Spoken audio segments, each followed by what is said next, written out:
Last class में मानव संसाधन विकास में शिक्षा एक साधन देख रहे थे, है ना।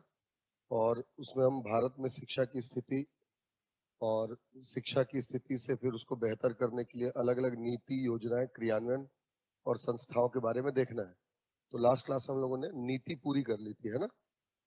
तो मानव संसाधन विकास में शिक्षा एक साधन के रूप में तो कंप्लीट हो गया, ठीक। अब इसमें शुरू करते हैं अपन वहां से। कहां से? क्या वो हेडिंग बोल तो समान प्रारंभिक शिक्षा वाला लास्ट वाले रे पगली। मानव संसाधन विकास में शिक्षा एक साधन, फिर सार्वभौमिक समान प्रारंभिक शिक्षा, है ना।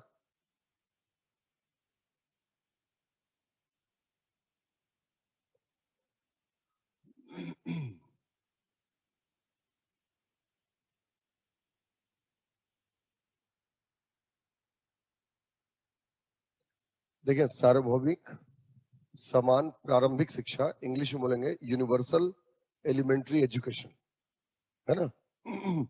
सार्वभौमिक समान प्रारंभिक शिक्षा। तो इसको हम सबसे पहले इसका इंट्रोडक्शन देखेंगे, जानेंगे कि आखिर सार्वभौमिक समान प्रारंभिक शिक्षा क्या होती है। इंट्रोडक्शन देखने के बाद इसके अंतर्गत सार्वभौमिक समान प्रारंभिक शिक्षा के अंतर्गत चलाए गए महत्वपूर्ण कार्यक्रम देखेंगे और इसी कार्यक्रम में ही इसका क्या हो जाएगा, मूल्यांकन भी हो जाएगा। मतलब जो योजनाएं, कार्यक्रम वगैरह हम देखेंगे, इसके अंतर्गत ही इसका मूल्यांकन भी हम करते चलेंगे, ठीक है। तो देखें, सबसे पहले हम परिचय या ये जानते हैं कि सार्वभौमिक समान प्रारंभिक शिक्षा क्या है। देखें, सार्वभौमिक तीन शब्द हैं इसमें। एक है आपका सार्वभौमिक यूनिवर्सल, दूसरा है समान और तीसरा है प्रारंभिक शिक्षा।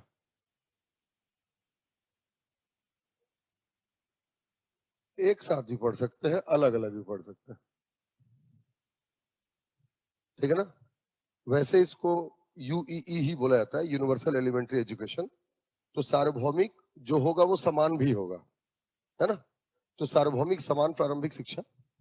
तो इसमें तीन शब्द है, देखो। सार्वभौमिक, सार्वभौमिक का मतलब होता है सबके लिए। जो चीज सबके लिए है, सब पर लागू होती है, वो यूनिवर्सल है। समान मतलब बिना भेदभाव के, विदाउट एनी डिस्क्रिमिनेशन, बिना भेदभाव के। और प्रारंभिक शिक्षा मतलब पहली से लेकर 8वीं तक, समझ रहे हैं। अब इन तीनों को अगर आप जोड़ देंगे तो अपने आप में क्लियर है कि समान प्रारंभिक शिक्षा क्या होती है। तो सार्वभौमिक मतलब जो सबके लिए हो, समान मतलब बिना भेदभाव के, और प्रारंभिक शिक्षा मतलब पहली से लेकर 8वीं क्लास तक की शिक्षा को आरंभिक शिक्षा कहते हैं। इस प्रकार से अगर हम देखें तो पहली से लेकर या सीधा कक्षा 8वीं तक लिखें, कक्षा 8वीं तक की शिक्षा सभी को, यानी यूनिवर्सल हो गया, सभी को बिना जाति, धर्म, लिंग इत्यादि के भेदभाव, बिना जाति, धर्म, लिंग इत्यादि के भेदभाव के बिना उपलब्ध करवाई जाने वाली शिक्षा ही सार्वभौमिक समान प्रारंभिक शिक्षा है। समझ रहे हैं।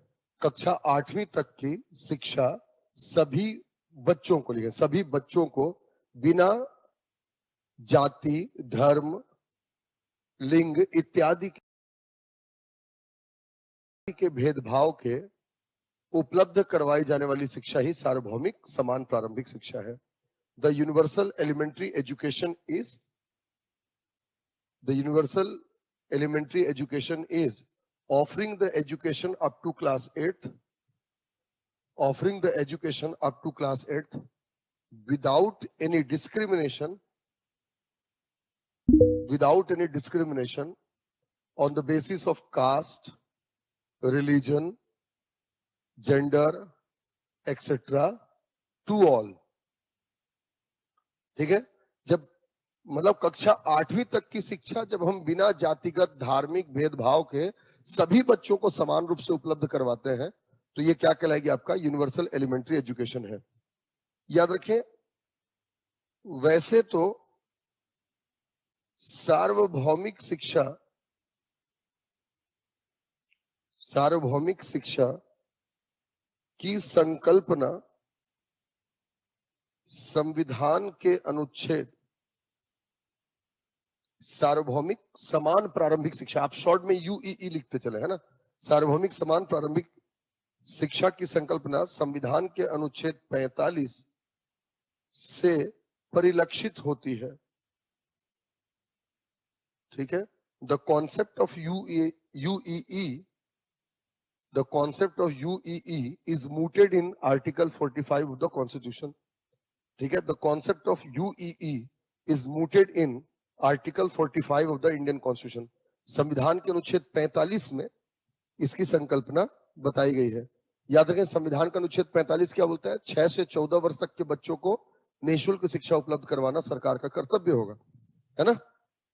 तो यहां पर दी गई, ठीक। लेकिन इसकी औपचारिक घोषणा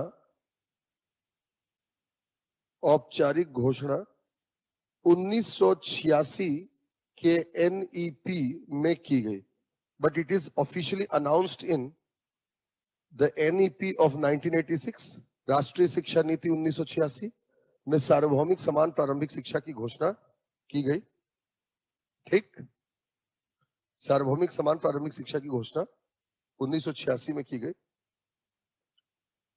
ठीक है, इसके लिए विभिन्न कार्यक्रम चलाए गए हैं। ठीक है, the various schemes and programmes has been initiated for this. ठीक है, various schemes and programmes has been initiated for this. इसके लिए विभिन्न कार्यक्रम जो है वो चलाए गए। जैसे अब कार्यक्रम कौन कौन से इसके अंतर्गत चलाए गए अगर हम देख लें,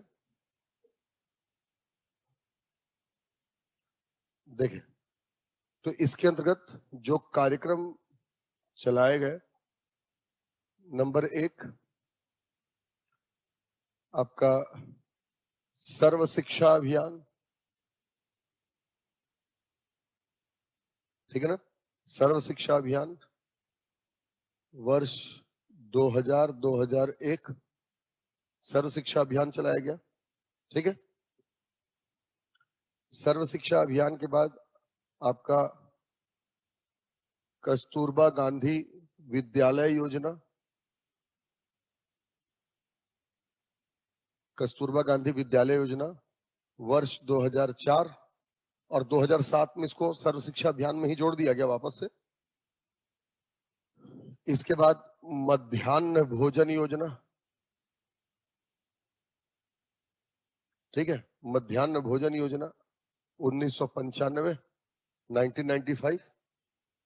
ठीक है, मध्याह्न भोजन योजना 1995 में शुरू हुआ था केवल तमिलनाडु में। 2001 में सुप्रीम कोर्ट के कहने पर संपूर्ण भारत में लागू हुआ। ठीक है, मध्याह्न भोजन योजना जो है mid day meal scheme 1995 1995 Tamil Nadu में स्टार्ट, 2001 पढ़ना इसको डिटेल सभी योजना को, 2001 में इसको संपूर्ण भारत में लागू किया गया। चौथा आरटीई एक्ट 2009। ठीक है, शिक्षा का अधिकार कानून 2009। ठीक, अच्छा इसी के अंतर्गत ना, हालांकि हम पहले पढ़ चुके हैं उसको, लेकिन ऑपरेशन ब्लैक बोर्ड भी इसी के अंतर्गत है, आप मानकर चलिए, क्योंकि सबको शिक्षा अगर उपलब्ध करवानी है तो अधोसंरचना भी तो देना पड़ेगा, इंफ्रास्ट्रक्चर। Operation black board 1987। ठीक है, आरटीई 2009 का एक्ट है लेकिन लागू 1 अप्रैल 2010 से है। डेट को इसलिए लिखवा दे रहा हूं ताकि आपको थोड़ा सा याद करने में आसानी रहे। तो ये कुछ महत्वपूर्ण कार्यक्रम है जो सार्वभौमिक समान प्रारंभिक शिक्षा को हासिल करने के लिए चलाया गया। समझ रहे हैं? इन सब का उद्देश्य जो है आपका समान प्रारंभिक शिक्षा, मतलब 8वीं तक के बच्चों के लिए शिक्षा को उपलब्ध करवाना बिना किसी भेदभाव के, ये था सार्वभौमिक समान प्रारंभिक शिक्षा। चलिए इसको वन बाय वन देखते हैं। सबसे पहले देखते हैं सर्व शिक्षा अभियान। बताते जाना सीक्वेंस है ना जिसमें लिखे हैं अपन।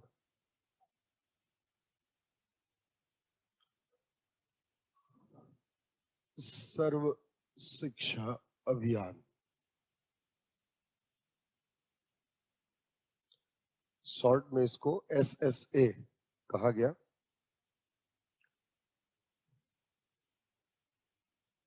परिचय देखें, सबसे पहले सर्व शिक्षा अभियान क्या है, तो खास तौर पर याद रखें कि सार्वभौमिक समान प्रारंभिक शिक्षा के उद्देश्यों को प्राप्त करने के लिए प्रारंभ एक फ्लैगशिप योजना है। फ्लैगशिप योजना जब भी आप किसी के सामने लिख देते हैं तो फ्लैगशिप मतलब जैसे बैनर लेकर के अपन किसी चीज का चल रहे हैं ना, तो मतलब इसकी महत्ता को दर्शाता है। ये बहुत महत्वपूर्ण योजना है ना। तो सर्व शिक्षा अभियान क्या है, तो सार्वभौमिक समान प्रारंभिक शिक्षा के उद्देश्यों को प्राप्त करने के लिए प्रारंभ एक फ्लैगशिप योजना है। ठीक, इसकी शुरुआत वर्ष 2001 में की गई। ठीक है, इसकी शुरुआत वर्ष 2001 में की गई। ठीक, शिक्षा केंद्रीय शिक्षा मंत्रालय, उस समय मानव संसाधन विकास मंत्रालय बोलते थे, अब शिक्षा मंत्रालय हो गया फिर से नई एजुकेशन पॉलिसी से, है ना। तो अपन शिक्षा मंत्रालय ही लिखे, कोई दिक्कत नहीं है। शिक्षा मंत्रालय के स्कूली शिक्षा विभाग, डिपार्टमेंट ऑफ स्कूल एजुकेशन के द्वारा संचालित योजना है। ठीक है, शिक्षा मंत्रालय के डिपार्टमेंट ऑफ स्कूल एजुकेशन, इसकी स्कूल शिक्षा विभाग के द्वारा संचालित योजना है। ठीक है, it is initiated by the department of school education under the ministry of education, union ministry of education, केंद्रीय शिक्षा मंत्रालय द्वारा इसको प्रारंभ किया गया। ठीक, इसके अंतर्गत इसमें सब पढ़ें सब बढ़ें, ऐसे लिखना हिंदी में भी, मतलब इंग्लिश में भी, सब पढ़ें सब बढ़ें का नारा दिया गया। ठीक है, सब पढ़ें सब बढ़ें, the slogan was given for this अभियान। ठीक है ना, तो इसमें सब पढ़ें सब बढ़ें का नारा दिया गया। ठीक है, इसके निम्नलिखित लक्ष्य निर्धारित किए गए। ठीक है, the following goals were determined for this अभियान। ठीक है, निम्नलिखित लक्ष्य जो है इसमें निर्धारित किए गए। लक्ष्य क्या था, देखिए यही आप उसके नीचे लिखिएगा, मैं यहां लिख रहा हूं। लक्ष्य एक तो समझिए ये है सार्वभौमिक समान प्रारंभिक शिक्षा के लिए, यूनिवर्सल एलिमेंट्री एजुकेशन के लिए, सभी कोई पढ़े, है ना, सबको शिक्षा मिले। तो पहली बात तो ऐसे लोग जो शिक्षा नहीं ले रहे हैं या एडमिशन लिए थे छोड़ करके जा चुके हैं तो उनको वापस लाना। ठीक, जो है उनकी शिक्षा को पूरी करवाना, और सार्वभौमिक तब होगा जब लिंग आधारित भेदभाव को समाप्त कर दिया जाएगा। तो इसके ना लक्ष्यों को अगर 3 हिस्सों में हम बांट दें, 3 हिस्सों में, इन्होंने नहीं बांटा, मैं बांट करके आपको बता रहा हूं कि इसके लक्ष्यों को अगर हम 3 हिस्सों में बांट दें, जैसे सबसे पहले वापस बुलाना, है ना, वापस बुलाने का जो लक्ष्य रखा गया, री इनरोलमेंट ऑफ द स्टूडेंट्स, ऐसा लिखेंगे आप। हाँ, जो ड्रॉप आउट थे, मतलब ड्रॉप आउट भी नहीं बोलेंगे, ड्रॉप आउट तो कुछ पढ़ने के बाद छोड़ देना। लोगों ने एडमिशन लिया लेकिन स्कूल नहीं गए, 1-2 दिन गए, स्कूल नहीं गए, समझ गए? अभी तो एक प्रारंभिक शिक्षा है, ठीक? तो वापस बुलाने का जो लक्ष्य रखा गया जिन बच्चों को, तो री इनरोलमेंट के लिए ऐसा लिख सकते हैं, गोल फॉर री इनरोलमेंट। दूसरा, शिक्षा पूरी करवाने का लक्ष्य, ठीक है, the goal for completion of education. और तीसरा, भेदभाव को मिटाने का लक्ष्य, removal of discrimination in elementary education. वापस बुलाने का लक्ष्य, ठीक है, goal of re enrolment. Second, शिक्षा पूरी करवाने का लक्ष्य, goal of completion of education. Third, removal of discrimination, है ना, goal of removal of discrimination, मतलब जो भेदभाव होता है उसको समाप्त करने का लक्ष्य। तो याद रखिए, सर्व शिक्षा अभियान में लक्ष्य रखा गया था कि प्रारंभिक शिक्षा में जो भी भेदभाव होता है उसको वर्ष 2010 तक समाप्त कर दिया जाएगा। समझ रहे हैं? 2010 तक समान प्रारंभिक शिक्षा प्रदान करने के लिए जितने भी भेदभाव होते हैं, जैसे हमने शुरू में ही परिभाषा में देखा, जातिगत भेदभाव, धार्मिक भेदभाव, लैंगिक भेदभाव, इन तमाम प्रकार के भेदभावों को पूर्ण रूप से समाप्त करने का लक्ष्य रखा गया उसमें। शिक्षा पूरी करवाने का लक्ष्य, तो शिक्षा पूरी करवाने का लक्ष्य 2007 2010, ठीक, 2007 2010। 2007 तक 5वीं की शिक्षा, 5th क्लास तक का एजुकेशन कंप्लीट करवाने का लक्ष्य रखा गया, जितने ही बच्चे इनरोल्ड हो जाते हैं। और 2010 तक 8वीं तक की पढ़ाई को पूरा करवाने का लक्ष्य रखा गया। 2007 तक 5th class education were targeted to complete it by 2007 and 8th class education has to be completed by 2010. 2010 तक 8वीं तक की कक्षा जितने भी नामांकन लिए हैं उनको पूरी करवाने का लक्ष्य रखा गया। और वापस बुलवाने का लक्ष्य, इसमें लक्ष्य रखा गया कि वर्ष 2003 तक सभी बच्चों का नामांकन करवाया जाएगा, है ना, नामांकन करवाया जाएगा, ठीक है। Targeted to complete the enrolment of all the eligible students by 2003, ठीक है। सभी बच्चों का नामांकन करवाने का लक्ष्य इसमें रखा गया कि सारे बच्चों का नामांकन इसमें करवा दिया जाए। तो 2003 तक सबको जोड़ देना है, 2007 तक 5वीं की पढ़ाई पूरी करवा देना है, 2010 तक 8वीं की पढ़ाई पूरी करवाना है, और 2010 तक ही ऐसा हो जाए कि देश में जितने प्रकार के भेदभाव होते हैं वो सारे भेदभाव समाप्त हो जाए, डिस्क्रिमिनेशन। समझ रहे? तो ये इसमें लक्ष्य रखा गया। अच्छा देखें, लक्ष्य के बाद इसमें क्या कार्य किए गए सर्व शिक्षा अभियान में, है ना। सर्व शिक्षा अभियान में जो कार्य किए गए, तो देखें, नंबर 1, प्रत्येक बस्ती में प्राथमिक स्कूलों की स्थापना, ठीक है, प्रत्येक बस्ती में प्राथमिक स्कूलों की स्थापना, ठीक है। The establishment of primary schools in every colonies, है ना। इसके अंतर्गत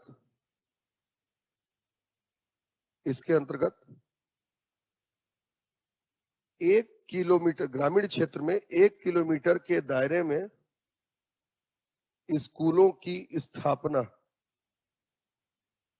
का कार्य किया गया, मतलब टारगेट किया गया कि हर 1 किलोमीटर में हो। ऑल्दो पूर्ण रूप से तो सफल कोई भी योजना नहीं होती है, लेकिन टारगेट इसका यही था, ठीक है। 1 किलोमीटर और अधिकतम 3 किलोमीटर, ऐसा लिख लीजिएगा, ठीक है ना। 1 किलोमीटर और अधिकतम 3 किलोमीटर में। इसके अलावा जागरूकता कार्यक्रम चलाए गए, स्कूल चले हम, है ना, जागरूकता कार्यक्रम चलाए गए, अवेयरनेस प्रोग्राम वेर इनिशिएटेड, ठीक है, जागरूकता के कार्यक्रम चलाए गए। ठीक है, स्कूल में प्रवेश को एक उत्सव के तौर पर मनाने का निर्णय लिया गया। ठीक है, admission in schools was decided to celebrate as festival। ठीक है, स्कूल में प्रवेश को उत्सव के तौर पर मनाने का निर्णय लिया गया। देखते हो स्कूल में जब एडमिशन ओपन होता है तो शाला उत्सव मनाते हैं। हाँ, वही वाली योजना है जिसमें पेंसिल में 2 बच्चे बैठे रहते हैं। अब ऐसा बना रहता है ना उसमें, देखे होगे सर्व शिक्षा अभियान। तो ये इसके अंतर्गत ये सारे जो है वो कार्य किए गए। ठीक,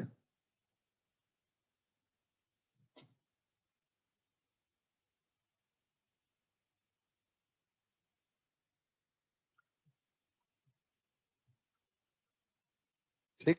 अब इसका परिणाम क्या हुआ, मूल्यांकन देखें। ठीक है, परिणाम देखेंगे कि वर्ष 2009-10 तक प्राथमिक स्कूलों में नामांकन अनुपात, सकल नामांकन अनुपात, ठीक है, ग्रॉस एनरोलमेंट रेशियो, शॉर्ट में GER कहते हैं। प्राथमिक स्कूलों में 2009-10 तक सकल नामांकन अनुपात 99.76% हो गया, 99.76%। ठीक, 99.76% सकल नामांकन अनुपात हुआ। इतने लोग स्कूल पहुंचने लगे, ठीक है ना, सर्वे के हिसाब से। ठीक, नामांकन अनुपात सुधरा। इसके बाद PTR जो है ना, पीपल्स टीचर्स रेशियो, शिक्षक छात्र अनुपात, ये भी सुधरा। ये आपका 1:30, मतलब 30 छात्रों पर, सॉरी 1:32 हो गया। जबकि RTE कहता है कि कितना होना चाहिए आपका, 1:30 होना चाहिए, RTE कहता है, तो उससे भी एक्सीड कर गए जो लिमिट है। ठीक, उसके बाद जो ड्रॉप आउट रेशियो है, स्कूल छोड़ने की दर जो है, ठीक, वो 18% से घटकर 16% हो गई। ठीक, 18% से घटकर 16% हो गई। समझ रहे हैं? इस प्रकार यह अभियान अपने लक्ष्यों में सफल दिखाई देता है। ठीक है, सच एज दिस अभियान is successful to achieve its goal। This अभियान become successful to achieve its goal। और ये अभियान जो है आपका सफल हो गया। ये था सर्व शिक्षा अभियान।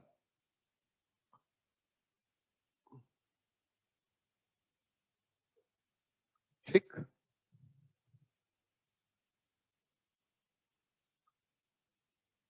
हाँ, नहीं स्कूली शिक्षा में है वो, तो स्कूली शिक्षा क्या हो गया, अप टू हायर सेकेंडरी तक चले जाएगा, कंप्लीट शिक्षा हो जाएगी ना।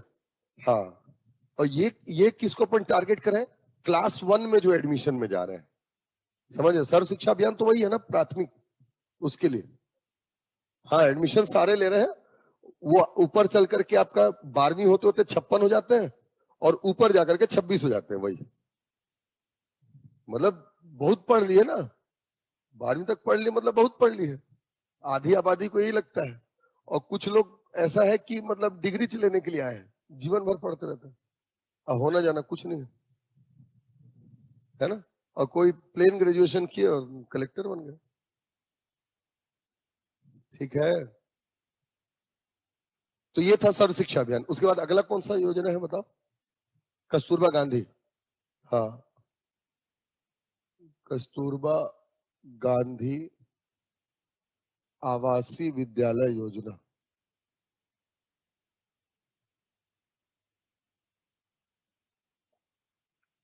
ठीक, कस्तूरबा गांधी आवासीय विद्यालय योजना। परिचय, सब में परिचय तो सेम ही डालिए कि यूनिवर्सल एलिमेंट्री एजुकेशन, सार्वभौमिक समान प्रारंभिक शिक्षा के उद्देश्यों की प्राप्ति के लिए प्रारंभ कार्यक्रम है। ठीक, इसके अंतर्गत मतलब इस योजना के अंतर्गत यूई के उद्देश्यों की प्राप्ति के लिए प्रारंभ कार्यक्रम है।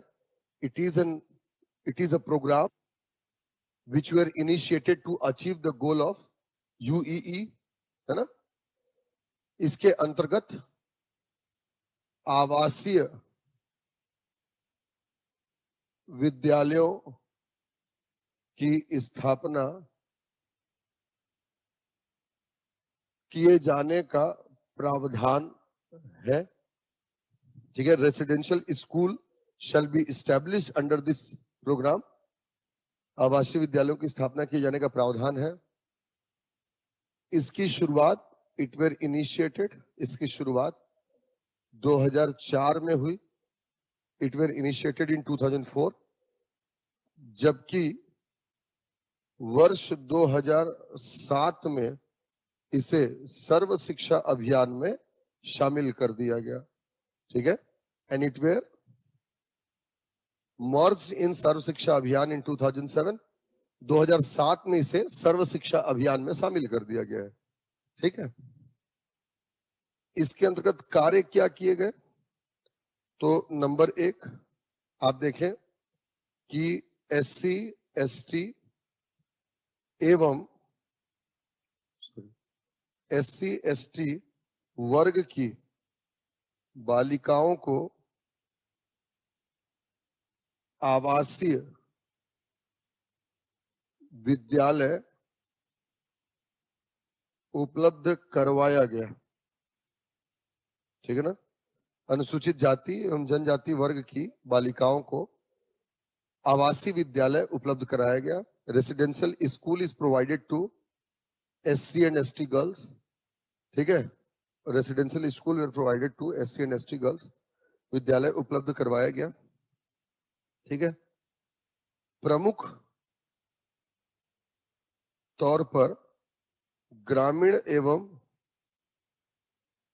दूरस्थ क्षेत्र की बालिकाओं को लक्षित किया गया। ठीक है, mainly the girls of remote area and rural area, mainly the girls of remote area and rural area were targeted. इनको शिक्षा से जोड़ा जाना, इसी के लिए इनको मतलब उपलब्ध करवाया गया था। ठीक,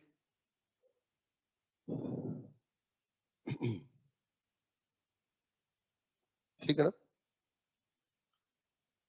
इसे बाद में सर्व शिक्षा अभियान में शामिल कर और भी व्यापक किया गया है।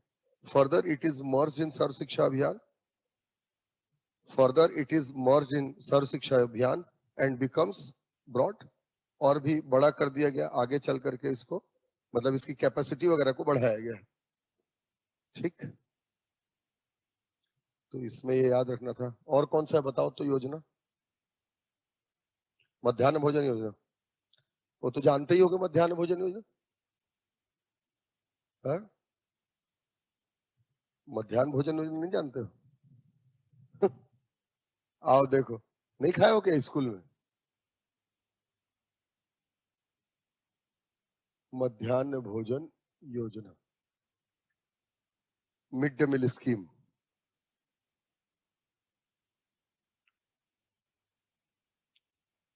मध्याह्न भोजन योजना याद रखें, यह योजना पोषण के साथ शिक्षा, पोषण के साथ शिक्षा की संकल्पना पर आधारित है।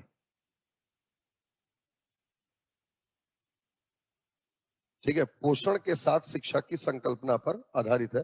This scheme is based on education with nutrition. This scheme is based on education with nutrition, पोषण के साथ शिक्षा पर आधारित। ठीक, देखें, संविधान के अनुच्छेद 47 के अंतर्गत राज्य का कर्तव्य है कि वह पोषण के साथ शिक्षा उपलब्ध करवाए। देखें, article 47 mandates the duty of the state. State means government. Mandates the duty of the state to offer education with nutrition. To offer education with nutrition. पोषण के साथ शिक्षा उपलब्ध करवाए, ये सरकार का कर्तव्य है। समझ रहे हैं? इसलिए प्रारंभ में, इसलिए सर्वप्रथम 15 अगस्त 1995 को तमिलनाडु ने पोषण के साथ शिक्षा प्रदान करने के लिए, पोषण के साथ शिक्षा प्रदान करने के लिए मिड डे मील स्कीम की घोषणा की। ठीक है, such as on 15th August 1995, the midday meal scheme, on 15th August 1995, the midday meal scheme were announced. The midday meal scheme were announced to provide education with nutrition. ठीक, वर्ष 2001 में supreme court के निर्देश पर इसे संपूर्ण भारत में लागू किया गया। ठीक है, 2001 it is implemented over India. It is implemented across India after instruction of Supreme Court. After getting instruction of Supreme Court. Supreme Court के निर्देश प्राप्त होने के बाद इसको पूरे भारत में वर्ष 2001 में लागू कर दिया गया। और याद रखें कि वर्ष 2021 में इसका नाम बदल करके पीएम पोषण कर दिया गया है। ठीक है, 2021 the name of midday meal scheme is renamed by PM पोषण अभियान। ठीक है, प्रधानमंत्री पोषण अभियान या पीएम पोषण कर दिया गया है 2021 में। ठीक है, 2021 में इसको पीएम पोषण कर दिया गया है।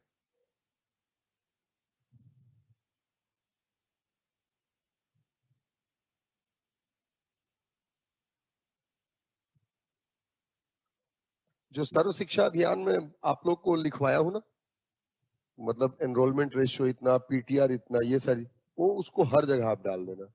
किसी का भी परिणाम पूछेगा तो उसको वही उसी को डाल देना और मूल्यांकन कर देना, क्योंकि सब तो उसी के लिए चल रहा है ना।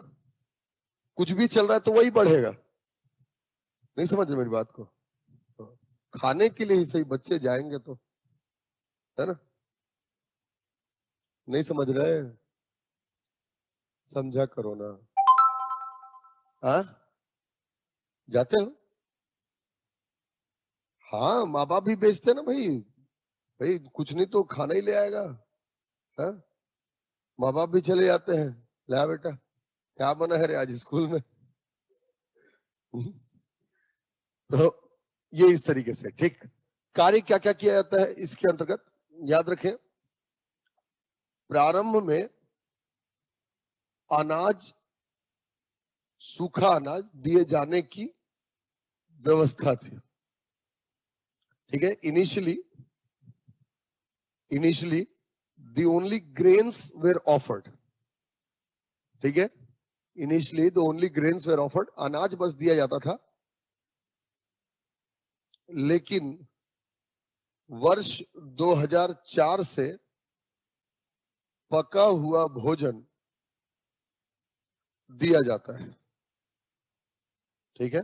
But since 2004 the cooked food is offered. But since 2004 the cooked food is offered. 2004 से पका हुआ भोजन दिया जाता है,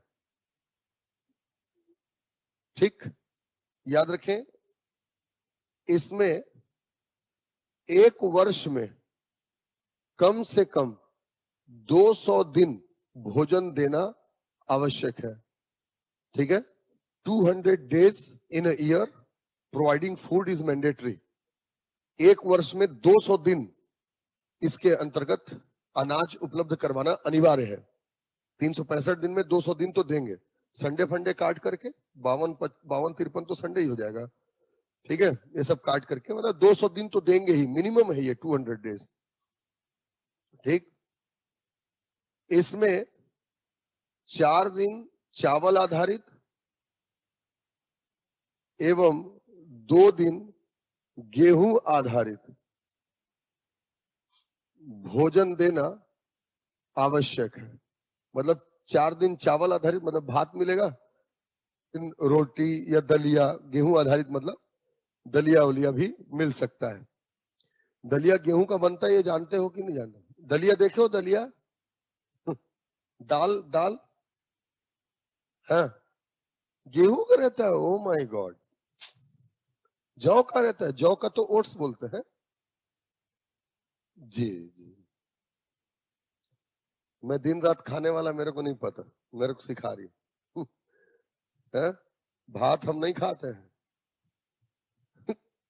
दलिया ही खाते हैं। उसके 100 प्रकार बना लिए, वही खाते हैं, है?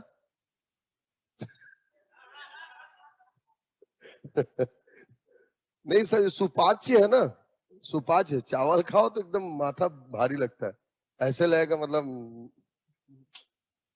तो इसमें 4 दिन चावल और 2 दिन गेहूं आधारित भोजन दिया जाता है, ठीक है ना। देखिए, पोषण का ध्यान भी रखा जाना अनिवार्य है। Nutritional value is also mandatory. तो न्यूट्रिशनल वैल्यू में क्या रखा गया है? देखें, 5वीं तक के बच्चे और 8वीं तक के बच्चे, ठीक है ना। 5वीं तक के बच्चों को इतना अनाज देंगे कि कम से कम उनको 450 कैलोरी ऊर्जा मिले, ठीक है। और 8वीं तक के बच्चों को इतना अनाज देंगे कि उनको 750 कैलोरी ऊर्जा मिले, एनर्जी। 450 calorie, 750 calorie. और प्रोटीन, प्रोटीन 12 ग्राम प्रोटीन और इनको 20 ग्राम प्रोटीन उपलब्ध करवाना अनिवार्य है। मतलब दाल देंगे उसके लिए, ठीक है। दाल देंगे, किसी दिन मांगोगे तो पनीर देंगे, ठीक है। किसी दिन मटन मच्छी सब मिल जाएगा। दिखाती, ठीक है। तो मैटर ऑफ चॉइस है। बोले शाकाहारी हूं सर, कभी नहीं खाऊंगा। मैटर ऑफ चॉइस है ना, जो खाना है खाओ भी। क्यों? कुछ लोग सुबह सुबह नाश्ता में अभी खींच के आए होंगे एक मुर्गा को। नहीं नहीं, नवरात्रि चल रहा है, हम तो खाते भी नहीं। समझ में आया? नहीं खाता हूँ रे। कौन बोला? हाँ, कोई बता रहा, मैं बता रहा तो झूठे हो। हद हो गया मतलब। अफवाहें बहुत देख, क्या होता है ना कि अफवाहें बहुत चलती हैं। तो ये इस तरीके से आपका मध्याह्न भोजन योजना है। अच्छा, मध्याह्न भोजन योजना के बाद क्या है अगला? उसमें है आरटी, राइट टू एजुकेशन। देखो, राइट टू एजुकेशन एक्ट 2009, ठीक है। शिक्षा का अधिकार कानून 2019। देखेंगे, सबसे पहले तो परिचय। 86वें संविधान संशोधन 2002, ठीक है। 86th कॉन्स्टिट्यूशनल अमेंडमेंट एक्ट 2002, 86वें संविधान संशोधन 2002 के माध्यम से संविधान में अनुच्छेद 21 क जोड़ा गया। ठीक है, the article 21A were added to the constitution. The article 21A were added to the constitution by 86 constitutional amendment act 2002. ठीक, इसमें मतलब अनुच्छेद 21 में इसमें 6 से 14 वर्ष तक के बच्चों को निःशुल्क एवं अनिवार्य शिक्षा प्राप्त करने का मौलिक अधिकार प्रदान किया गया। ठीक है ना? In this article, 6 to 14 years age group childs, 6 to 14 years age group childs were provided with right to get free and compulsory education. Provided with right to get free and compulsory education. और जब ये मौलिक अधिकार दे दिया गया तो मौलिक अधिकार को प्रदान करना ये तो सरकार का भी कर्तव्य है। ठीक, इसके उपरांत सरकार का यह दायित्व तो हो गया कि वह शिक्षा को उपलब्ध करवाए। ठीक है, या ऐसे लिखें, इसके उपरांत प्रारंभिक शिक्षा उपलब्ध करवाना सरकार के लिए बाध्यकारी हो गया। Such as it becomes mandatory for the state, such as it becomes mandatory for the state to provide the elementary education. 6 से 14 वर्ष तक के बच्चों को निःशुल्क शिक्षा उपलब्ध करवाना यह सरकार का दायित्व हो गया। ठीक, इसे कानूनी स्वरूप देने के लिए सरकार ने अगस्त 2009 में एक विधेयक संसद से पारित करवाया जिसे RTE एक्ट 2009 कहते हैं। ठीक है, संसद से पारित करवाया जिसे RTE एक्ट 2009 कहते हैं। ठीक है, in August 2009 a bill were passed in August 2009 a bill were passed by the parliament to provide the right to education, which is known as RTE Act 2009, जिसे हम राइट टू एजुकेशन एक्ट 2009 कहते हैं। ठीक, इसे संपूर्ण भारत में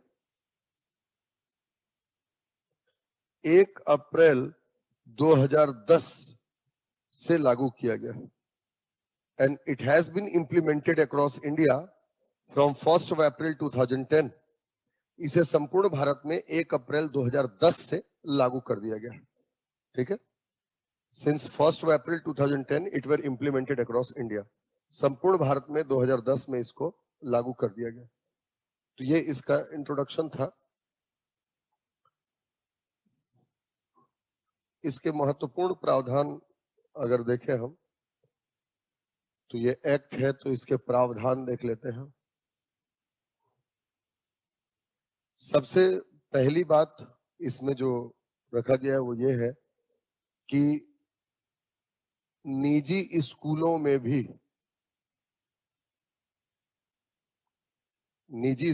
भी गरीबी रेखा के नीचे जीवन यापन करने वाले छात्रों के लिए कम से कम 25% सीट आरक्षित रहेंगे। ठीक है, 25% seat shall be reserved even in private schools for the students living below to the poverty line. गरीबी रेखा नीचे जितने छात्र हैं उनके लिए 25% सीट आरक्षित करना अनिवार्य कर दिया गया है, 25%, ठीक। और ये 25%, ठीक। दूसरा, इनका खर्च सरकार वहन करेगी, ठीक है ना। और ये 25% प्राइवेट स्कूलों में आरक्षित किए जाएंगे। The expenditure on education shall be beared by the government, ठीक है। जो है वो सरकार वहन करेगी, जो भी खर्च आता है सरकार पैसा देगी स्कूलों को, ठीक।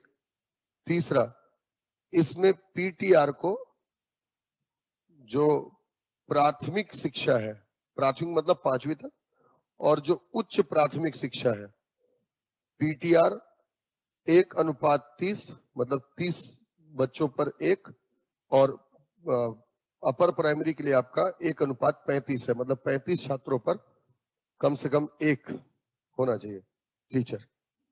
मतलब 5वीं तक ऐसा लिख लो आप, अगर आपको समझ में नहीं आ रहा होगा। प्राइमरी और अपर प्राइमरी, प्राइमरी 5वीं तक है, अपर प्राइमरी आपका 8वीं तक है। तो प्राइमरी के लिए 1:30, ठीक है, और अपर प्राइमरी के लिए 1:35, ठीक, पीटीआर।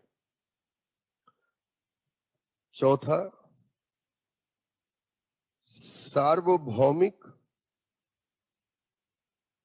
शिक्षा को बढ़ावा देना, ठीक है ना। प्रमोटिंग यूनिवर्सल एजुकेशन, सार्वभौमिक शिक्षा को बढ़ावा देना, ठीक है। इसके लिए वर्ष 2030 तक प्राथमिक शिक्षा में 100% GER हासिल करना है।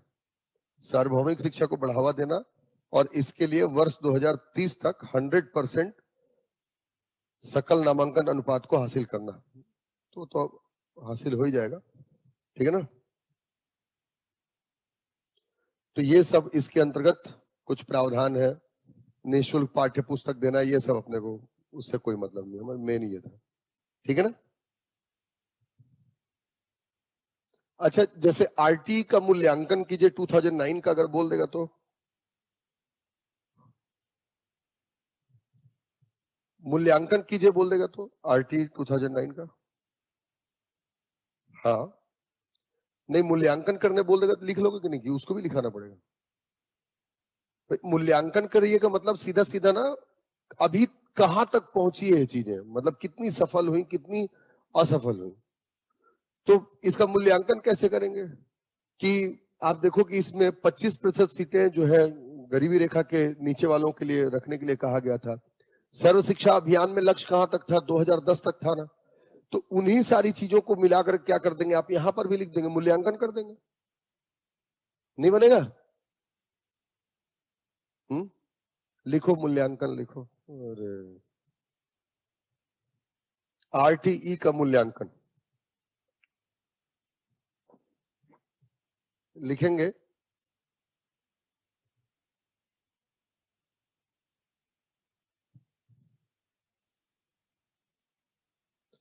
लिखें, पहला, यह आरंभिक शिक्षा को ऐच्छिक की जगह अनिवार्य घोषित करता है। यह आरंभिक शिक्षा को ऐच्छिक की जगह अनिवार्य घोषित करता है। It renounces elementary education. It renounces elementary education is mandatory despite of being optional, ठीक है, despite of being optional, ठीक है, घोषित करता है। दूसरा, वंचित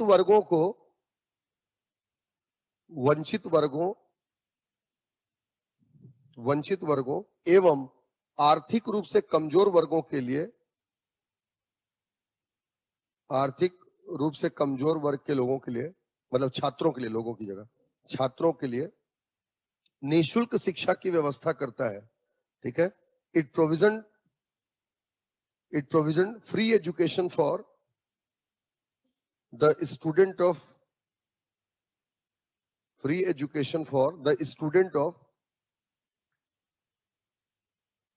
deprived class, economically weaker section या वीकर क्लास लिखें. अब इकोनॉमिकली वीकर सेक्शन तो एक अलग कैटेगरी बन गया है, पुअर सेक्शन. ठीक. अगला लिखेंगे, यह शिक्षकों एवं छात्रों के बीच अनुपात को निर्धारित कर. It decides the ratio of people and teacher. ठीक है. शिक्षकों एवं छात्र के अनुपात को निर्धारित करता है. ठीक. अब पैराग्राफ चेंज करके लिखिएगा. उपरोक्त तथ्यों से यह स्पष्ट है कि यह कानून सार्वभौमिक शिक्षा को बढ़ावा देने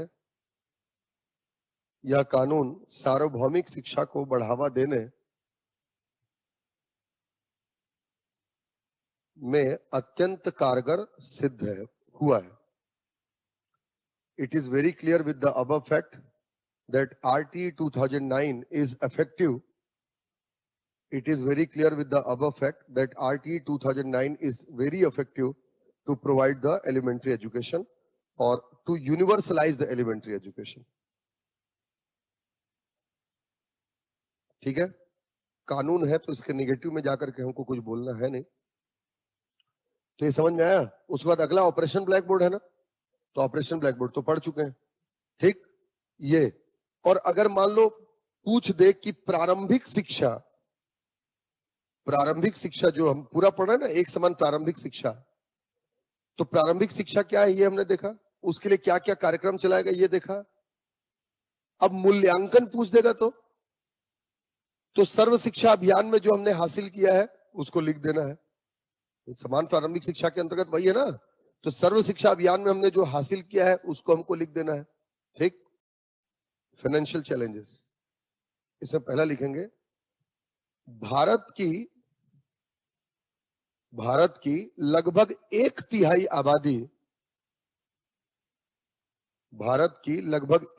आबादी स्वतंत्रता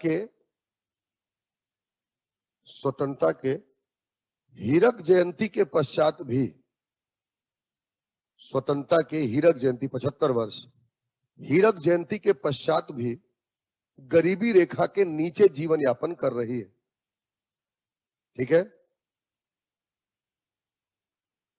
क्या लिखा है? भारत की एक तिहाई आबादी लिखा है ना. लिखेंगे, the 1/3 population of India resides below poverty line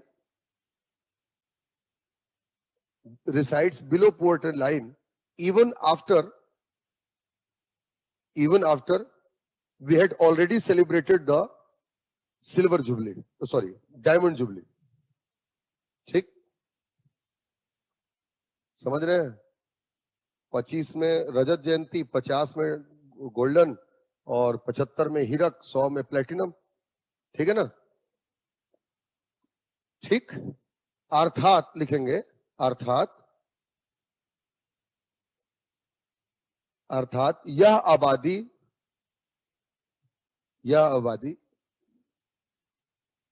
रोजमर्रा के संसाधन या रोजमर्रा के जीवन यापन के संसाधन जुटा पाने में सक्षम नहीं है.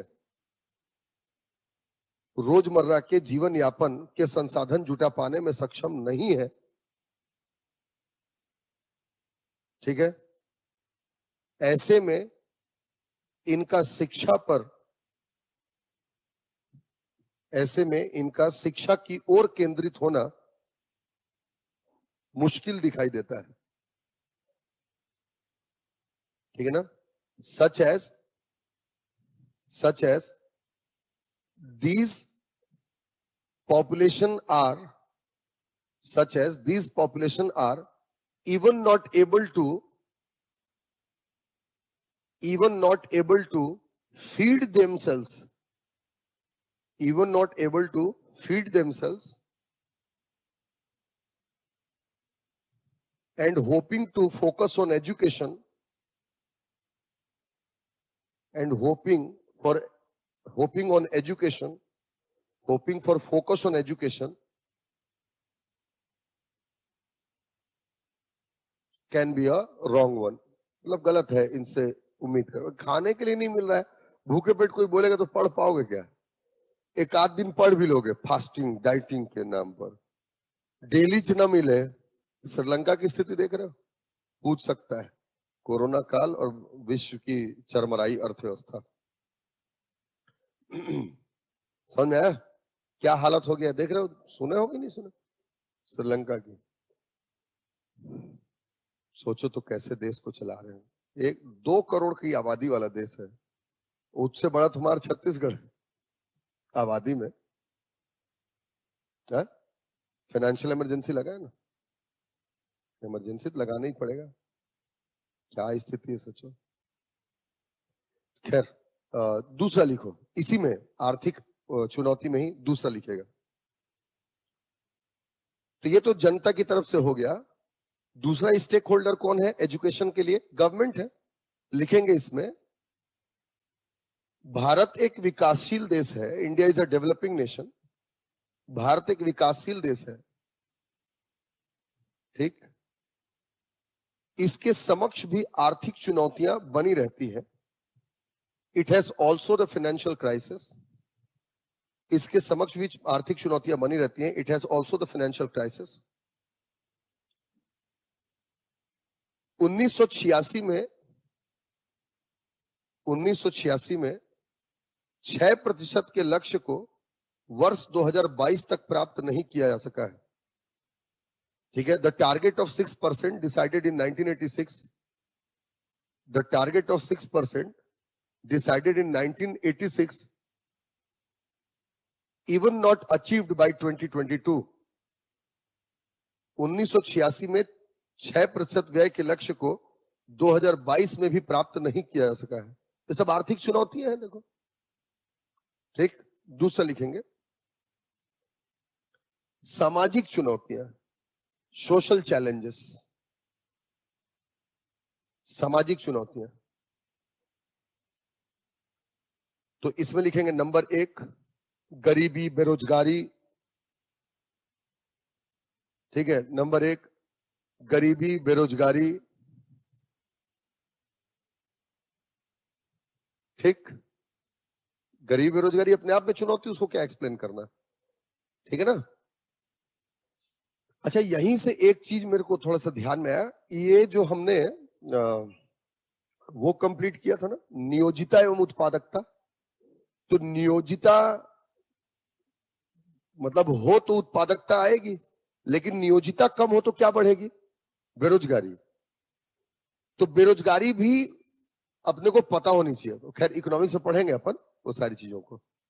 एक आध बार पूछा है, जैसे मैं 2019 में पढ़ाया था इसको, संरचनात्मक बेरोजगारी वगैरह सब, लेकिन लिमिट किया वहां तक आपको। इसमें तो पढ़ रही है, इकोनॉमिक्स में पढ़ाएंगे ये आपको, ठीक है। तो नियोजिता के कम होने के कारण में, मतलब उसका अगर कम होगा तो उसका एक प्रभाव बेरोजगारी भी होगा। अगर किसी के अंदर एम्प्लॉयबिलिटी नहीं है, एबिलिटी ही नहीं है रोजगार प्राप्त करने की, तो बेरोजगार होगा ना। हाँ, तो गरीबी बेरोजगारी। दूसरा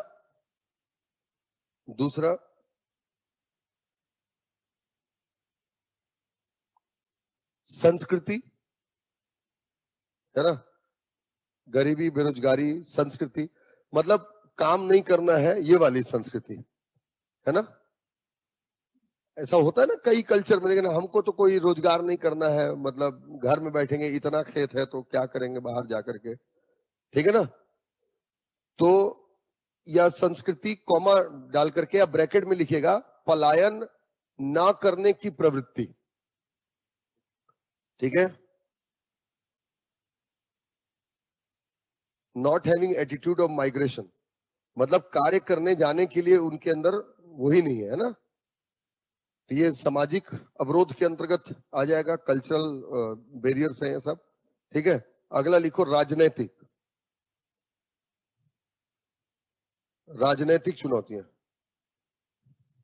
राजनीतिक चुनौतियां क्या है? तो नंबर 1, राजनीतिक इच्छा शक्ति की कमी, lack of political will power.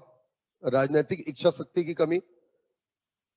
राजनीति के लोग चाहते ही नहीं बहुत ज्यादा शिक्षा बढ़े, क्योंकि जब शिक्षा बढ़ जाएगा तो लोग धर्म के आधार पर थोड़ी लड़ेंगे। शिक्षा बढ़ जाएगा तो लोग जाति के आधार पर थोड़ी लड़ेंगे। शिक्षा बढ़ जाएगा तो विकास की बात होगी। अब विकास कहाँ है? विकास कोई है? विकास इसमें घर में है? ठीक, तो विकास को लोग खोजेंगे, अब विकास तो मिलेगा नहीं, इसलिए राजनीतिक इच्छा शक्ति कमी। नेक्स्ट लिखें, राजनीतिक प्रतिबद्धता की कमी, लैक ऑफ पॉलिटिकल कमिटमेंट। राजनीतिक प्रतिबद्धता की कमी है ना, मतलब सरकार कमिट ही नहीं हो रही है कि हमें ये चीज करना है। तीसरा, राजनीतिक भ्रष्टाचार, political corruption. Mid day meal scheme के अंतर्गत आ रहा है चावल गेहूं सामान सब कुछ आ रहा है, तो आधा घर चले जा रहा है, ठीक है, या आधा ही ला रहे, जितनी जरूरत है उसका आधा ही ला रहे हैं, बाकी सब पैसा अंदर हो जा रहा है। बहुत सारे भ्रष्टाचार के अंतर्गत आएंगे, ठीक है ना, तो पॉलिटिकल भ्रष्टाचार। नेक्स्ट लिखेंगे,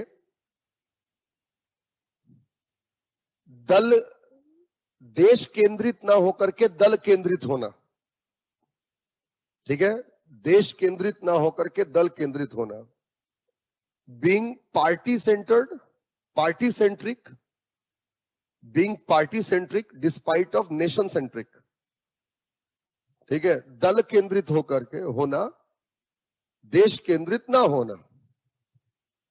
नहीं समझे इस चीज को? भाई देश के लिए सोचोगे, राज्य के लिए सोचोगे तो भाई शिक्षा को बढ़ावा दोगे, लेकिन अब मोदी जी ने कोई डिसीजन ले लिया तो यहां भाई अलग सरकार है, पार्टी कैसे, पार्टी लाइन कैसे चलेगा? भाई कोई अगर डिसीजन बीजेपी ने ले लिया, बीजेपी की गवर्नमेंट ने, तो कांग्रेस गवर्नमेंट उसको नहीं मानना चाह रही, या कोई कांग्रेस गवर्नमेंट ने डिसीजन ले लिया तो बीजेपी गवर्नमेंट नहीं मानना चाह रही है। तो ये सब क्या है आपका? They are party centric not nation centric, है ना, इसी चीज को मैंने कहा वहां पर, ठीक। तो सामाजिक मतलब आर्थिक, सामाजिक, राजनीतिक हो गया। नेक्स्ट लिखें इसमें, सामरिक चुनौतियां, स्ट्रेटेजिकल, सामरिक चुनौतियां, स्ट्रेटेजिकल चैलेंजेस। सामरिक चुनौतियां, सामरिक चुनौतियां मतलब होता है युद्ध आधारित, है ना, युद्ध वगैरह की जहां पर संभावनाएं हो, ठीक है। लिखेंगे अंतरराष्ट्रीय कलह, पहला इसमें लिखेंगे अंतरराष्ट्रीय कलह, इंटरनेशनल इंसर्जेंसी। अंतरराष्ट्रीय कलह ने शिक्षा के समक्ष, ब्रैकेट में लिख दिए विश्व स्तरीय शिक्षा के समक्ष, विश्व स्तरीय शिक्षा के समक्ष एवं शिक्षा के वैश्वीकरण, शिक्षा के वैश्वीकरण को बाधित किया है। मेरी बात समझ रहे हैं? The international insurgency threatened the globalisation of education and the education of global standard, ठीक है। ये दोनों को मतलब समझे कि नहीं समझे? इसको अब सीधा जोड़िए अभी रूस यूक्रेन युद्ध से। अब जितने भी छात्र हमारे मेडिकल की पढ़ाई करने के लिए, किसी प्रकार की पढ़ाई करने के लिए जो दूसरे देशों में गए हुए थे, ठीक है ना, मतलब इसको मैं जुड़वा रहा हूं इसलिए कि ये डायरेक्ट तो नहीं जुड़ेगा, लेकिन इनडायरेक्टली हम इसको जोड़ सकते हैं। अब आप बोलोगे समान प्रारंभिक शिक्षा की में तो हम लिख रहे हैं सर, तो इसमें मेडिकल की पढ़ाई कहां से आ गई? तो मैंने अब इसको दूसरे तरीके से इनडायरेक्टली अगर आप ऐड करोगे कि सरकार अगर उधर या अंतरराष्ट्रीय कलह में उलझी हुई है तो शिक्षा पर ध्यान नहीं जाएगा। अब जब देश में कभी भी अगर सामरिक और आपका संस्थागत या आधारभूत चीजों में चयन करना पड़ेगा तो सरकार सामरिक की ओर ज्यादा फोकस होगी। मेरी बात समझ रहे हो? सरकार का शिफ्ट कहां पर होगा? आपका स्ट्रेटेजिकल। आज सरकार का शिफ्ट कहां पर है? आप देखो एजुकेशन वगैरह सारी चीजें नहीं, अभी पहला शिफ्ट कहां पर जा रहा है? श्रीलंका को देखते हुए पेट्रोलियम प्रोडक्ट को क्या करना, देश में लाना, जो रशिया के साथ में हमारी बात चल रही है कि सस्ते में दे देगा वो। समझ रहे हो मेरी बात को? तो इस वजह से उसको हमने जोड़ा है। समझ में आया? शिक्षा का वैश्वीकरण मतलब विदेशी यूनिवर्सिटियां हमारे यहाँ आ जाए, हम उनके यहाँ चले जाए, वैश्वीकरण है। और विश्व स्तरीय शिक्षा मतलब हमारे लोग वहां पर जाकर के पढ़ ले, ये विश्व स्तरीय शिक्षा है। तो ये दोनों ही चीजें क्या हो रही है आपका अंतरराष्ट्रीय परिदृश्य में बाधित हो रही है। समझ में आया? नेक्स्ट लिखो। नहीं, उसमें नेक्स्ट नहीं, नया पॉइंट। आर्थिक, सामाजिक, राजनीतिक, अंतरराष्ट्रीय, ऐसा देख लिया ना अपन। अगला लिखे अधोसंरचना का अभाव। ऐसे लिखते चले आप, लैक ऑफ इंफ्रास्ट्रक्चर। ठीक है, अधोसंरचना का अभाव, लैक ऑफ इंफ्रास्ट्रक्चर।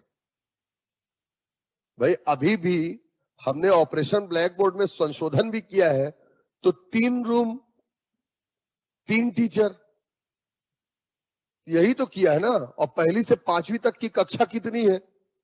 5 है। और 5 कक्षाओं को हम ले दे करके 3 में चलाएंगे, तो 3 लोग क्लासरूम में बैठेंगे, 2 पेड़ के नीचे बैठेंगे, और कुछ लोग की छुट्टी रहेगी। समझ रहे हो मेरी बात को?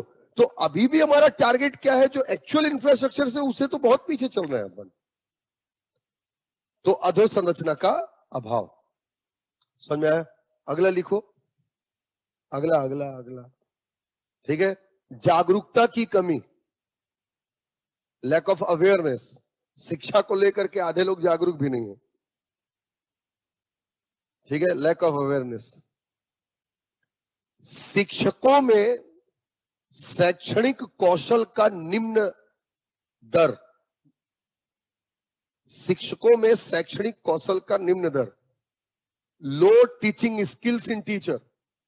एक टीचर ऐसा हो जो प्रेरित करे, है ना, इंस्पायर करे। खुद ही टीचर रट के आ रहे हैं, किताब देख करके लिखवाते रहे, वैसे करते नहीं है? तो क्या पढ़ाएंगे वो लोग? खुद एक कुछ नहीं ज्ञान है। मटर छिलवाएंगे, आलू छिलो रे सब्जी बनाना है। समझ रहे हो? टीचर मजाक नहीं। मेरे को तो ऐसा लगता है ना कि ये जितने कंपटीशन वाले हैं ना, अच्छे अच्छे टीचर ढूंढे और उनको भेजा जाए स्कूल एजुकेशन ठेका टेक से, तो बच्चे में एम्प्लॉयबिलिटी आएगी।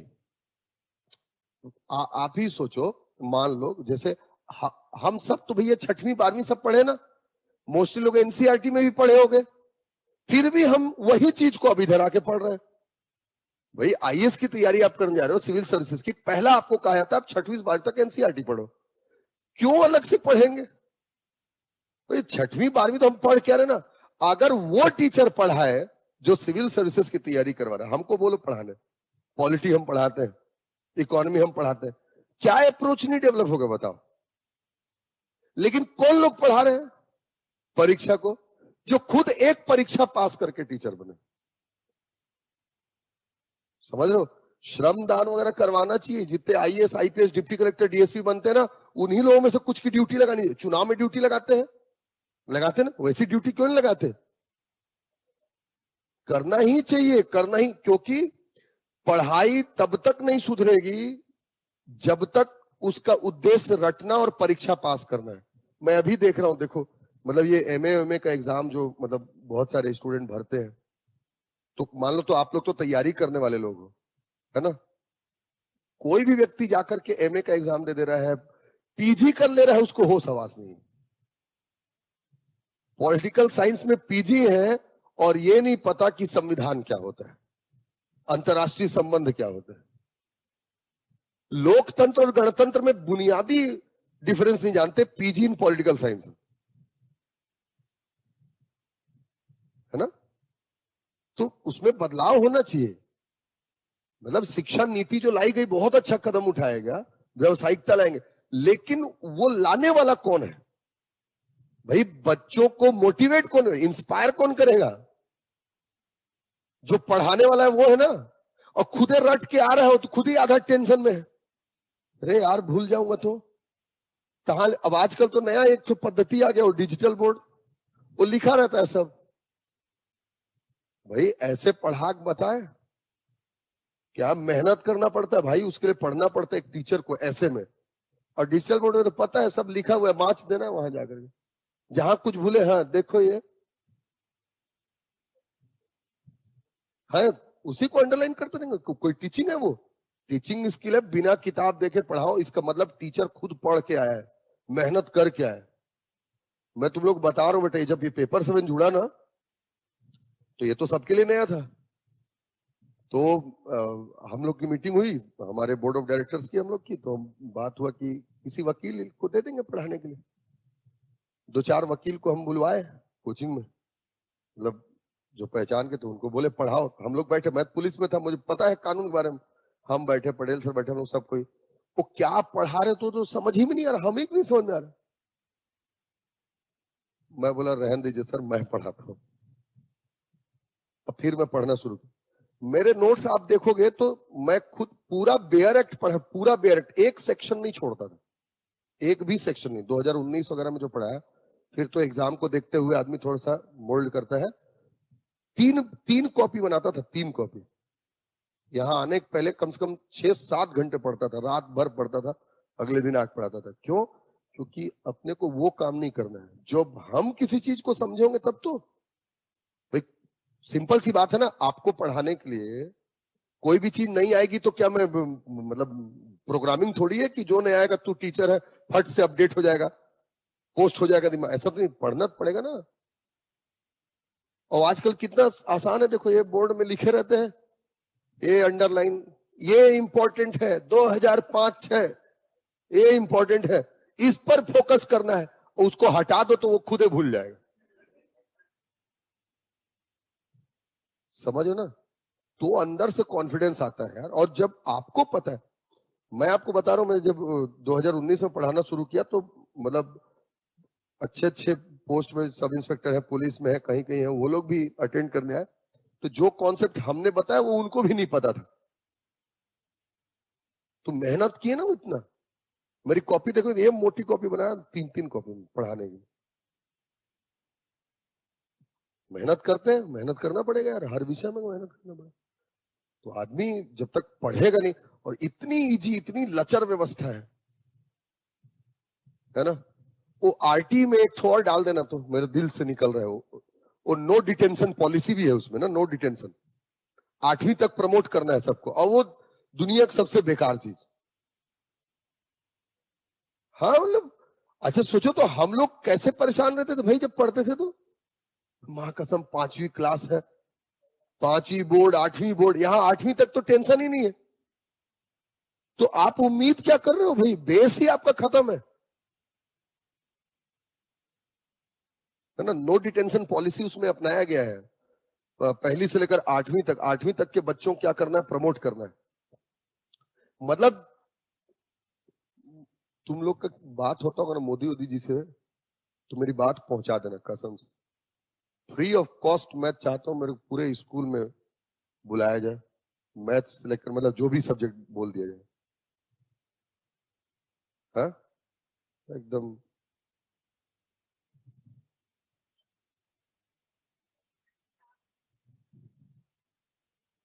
हाँ ना, मतलब मैं बता रहा हूं बेटा आपको, जहां पर भी आप अपने देख लेना, जहां पर भी आप पढ़े लिखे रहोगे, आपके अंदर एक कॉन्फिडेंस रहेगा कि हाँ मैं ये काम को कर सकता हूँ। और अगर आप पढ़े हुए नहीं हो तो आप अपने कॉन्फिडेंस लेवल को चेक कर लेना। भाई नकल मार करके पढ़ाना, किसी भी चीज को देख करके पढ़ाना, फिर आदमी, ऐसा नहीं बोल रहे कि लोग मतलब कमजोर होंगे कोई व्यक्ति, ऐसा नहीं। उसमें क्या होता है, जब आप देखोगे मतलब कुछ लिखी हुई चीजें आपको पता है ना कि इसको बस मेरे को नैरेट कर देना है वहां जाकर के, तो आप मेहनत नहीं करोगे, आप वो चीज नहीं दे पाओगे जो बच्चों को देना है। अभी मैं आपको लिखा रहा हूं, जितनी भी चीजें लिखा रहा हूं, ये सब मेरे दिमाग की उपज है। हर बैच में वो चीजें अलग होंगी, वो शब्दावली नहीं मिलेगा, वो सीक्वेंस चेंज हो जाएगा, समझ रहे हो। तो और चीजें और इंप्रूव, मेच्योर होती जाती हैं चीजें। तो खैर छोड़ो सब फालतू बातों को। ये आपका यूनिवर्सल एलिमेंट्री एजुकेशन वाला टॉपिक जो है खत्म, समझ गया। अब ये चुनौती हुआ, चुनौती के बाद इसका मूल्यांकन करेंगे, तो मूल्यांकन वही सर्व शिक्षा अभियान वाला, समझ गए ना। मूल्यांकन करेंगे इसका, अच्छा, चुनौती में कितना पॉइंट लिखे हैं बेटा अपन? रुको ना, मूल्यांकन जो कितना पॉइंट लिखे? 8 पॉइंट लिखे ना। इसका समाधान के उपाय भी तो लिखो।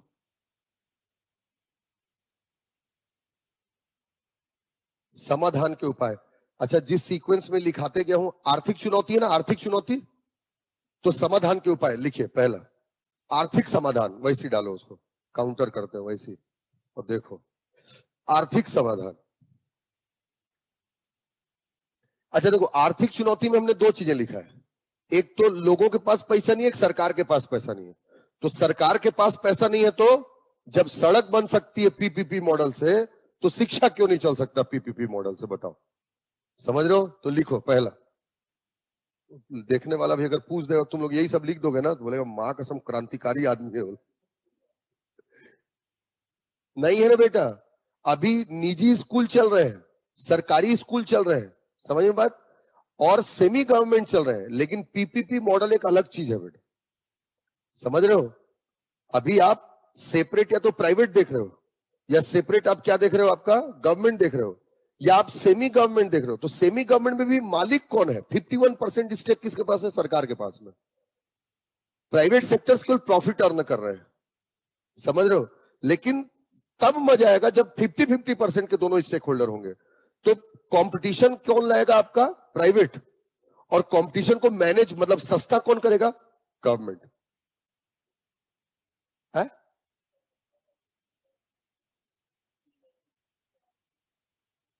हाँ नहीं ठीक है, पीपीपी मॉडल केवल वहीं तक सीमित नहीं है बेटा कि प्राइवेट, तो फिर तो वेंचर भी हो सकता है वो। पीपीपी मॉडल जो होता है वो अलग अलग उसके मॉडल होते हैं, मतलब उसके काम करने के तरीके होते हैं। इकोनॉमिक्स में अपन पढ़ेंगे, बोट होता है, बिल्ट ऑपरेट ट्रांसफर, एक होता है बोल्ट होता है, बिल्ट ऑपरेट लीज ट्रांसफर। बहुत बड़ा कॉन्सेप्ट है ये, केवल 2 लोग मिल गए वो पीपीपी नहीं है। तो वो समझने वाला समझ जाएगा। तो लिखो तुम लोग, लिखेंगे शिक्षा में, शिक्षा पर लिखे, शिक्षा पर व्यय के संकट को दूर करने के लिए पीपीपी मॉडल अपनाया जा सकता है। पीपीपी मॉडल अपनाया जा सकता है। जैसे पूछी ना बेटा आशा, जैसे बताई, तो देखो वो वेंचर हो गया। अब पीपीपी मॉडल मतलब जैसे अपन ले लेते हैं built operate lease transfer. Bolt सबसे बेस्ट है जो न्यूजीलैंड में चलता है। बोल्ट न्यूजीलैंड का कॉन्सेप्ट है पीपीपी का। तो बिल्ट किया किसने? प्राइवेट ने। ऑपरेट कौन कर रही है? प्राइवेट। लीज, लीज मतलब, अब लीज का मतलब किराया अपन समझते हैं, लीज का मतलब हो जाएगा एक टाइम पीरियड तक टारगेट को अचीव करना, और टारगेट को अचीव करने के बाद सरकार को दे देना कि अब आप इसमें एम्प्लॉयबिलिटी, आप इनको नौकरी दीजिए। मतलब दोनों चीजें, दोनों पर्पस सॉल्व होगा। ठीक, मतलब बनाएगी अधोसंरचना, स्कूल का बिल्डिंग कौन बनाया? प्राइवेट। उसमें ऑपरेशनल वैल्यूज किसके हैं? प्राइवेट के। और टारगेट मिला कि इतना टारगेट आपको अचीव करना है, इतने लोगों को आपको सफल करना है। लीज पर रखे, ट्रांसफर सरकार को दे दिए, देखो भाई हमको आपने टारगेट दिया था 100% ग्रॉस एनरोलमेंट रेशियो का, 100% वोकेशनल एजुकेशन का, हमने अचीव कर लिया, ये आपके पास, अब आप नौकरी दो। ये है बोल्ट, एक्चुअल पीपीपी मॉडल ये है उसमें। बोल्ट बिल्ट ऑपरेट ट्रांसफर मतलब इसे बनाएगी, चलाएगी, पूरी जिम्मेदारी सरकार की होगी। हाँ, बिल्ट ऑपरेट वो तो सड़क के लिए हो गया। बिल्ट ऑपरेट ट्रांसफर जो है, जैसे हम इसमें लेंगे तो सरकार बनाएगी, मतलब प्राइवेट सेक्टर उसको संचालन करेगी, लेकिन उसकी कोई टारगेट वैल्यू नहीं रहेगी, सीधा दे देगी किसको? सरकार को। तो इसलिए बोल रहा था मैं पीपीपी में। दूसरा लिखे,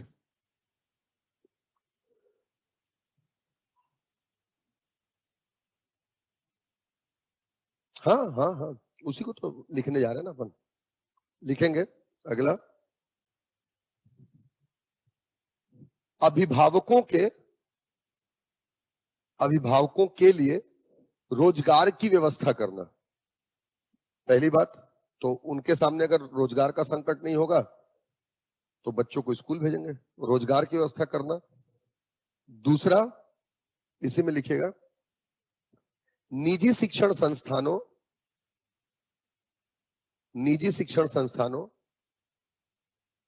के शुल्क को नियमित करना। विनियमित करना है सर, रेगुलेट करना है, विनियमित करना है। मतलब सरकार देखे कि अधिक है तो कम कर दे उसको। ठीक। अगला देखें, सामाजिक चुनौती। सामाजिक चुनौती में सीधा लिखे,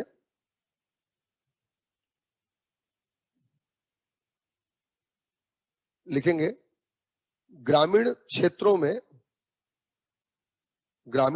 में शिक्षा पर व्याख्यान संगोष्ठी आयोजित कर जागरूक बनाने का प्रयास करना।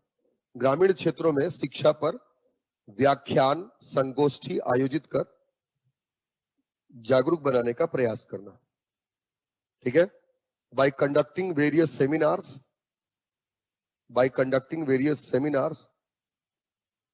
and lectures on education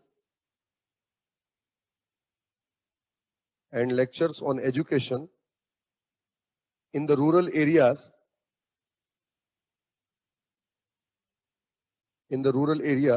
the awareness can be spread. ठीक है।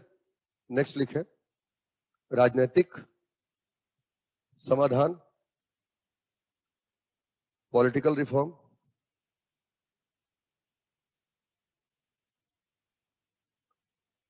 लिखेंगे एक राष्ट्र एक जैसी शिक्षा, एक राष्ट्र एक जैसी शिक्षा एवं सार्वभौमिक शिक्षा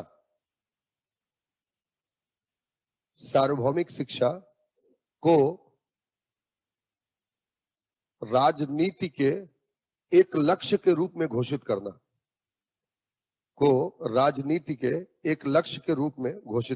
one nation, equal education and universal education. Universal education has to be adopted by the political parties as one of their political goal.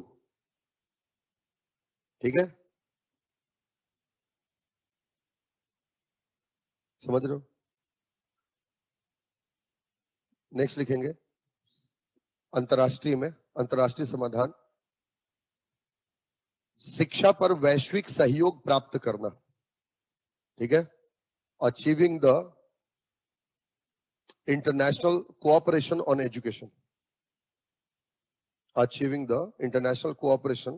On education. शिक्षा पर अंतरराष्ट्रीय सहयोग को प्राप्त करना।